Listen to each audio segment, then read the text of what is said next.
Vừa đi vừa sử dụng điện thoại đây. Chị ơi, thế vừa đi xe vừa bấm điện thoại không may nó tông vào người ta thì làm nào?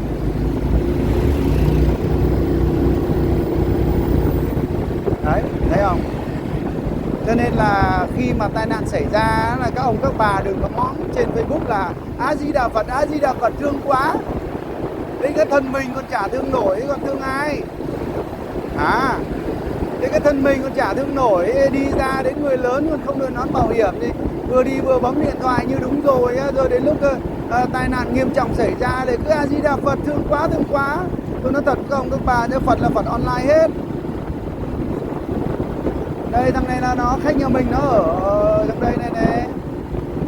Đây là thằng nó học con mèo á.